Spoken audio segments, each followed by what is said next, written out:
শীতকাল মানে বিভিন্ন রকম মেলা আর এই বছর এই প্রথম মেলায় গেলাম আমি আজকে। আমি এসেছি বাড়িতে আর শুনলাম একটা বন্ধু সোসাইটির মেলাতে ফুড স্টল দিয়েছে, তাও আবার নাকি মোমো স্টল। তাই লোভ সামলাতে না পেরে চলেই গেলাম।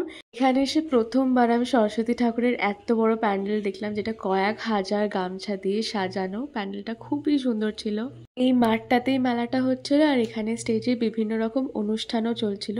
বন্ধুর স্টলে তো বিশাল ভিড় ছিল আর তাইও সবাইকে অ্যাটেন্ড করতে পারছিল না পার্সোনালি। তাই আমরা ফার্স্টে গিয়ে ভাবলাম একটু ওয়াফেলটাই খেয়ে নিই।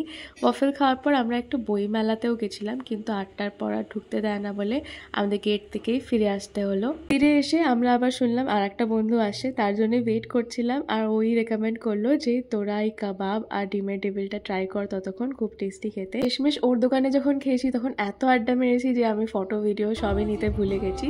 তারপর ইন্ডিয়ান আইডলের কন্টেস্ট্যান্ট সঞ্জুতি দাসের পারফরমেন্স এনজয় করে অনেক রাতে প্রায় 10:30টার সময় বাড়ি ফিরেছি। খুব মজায় কাটলো আজকের দিনটা।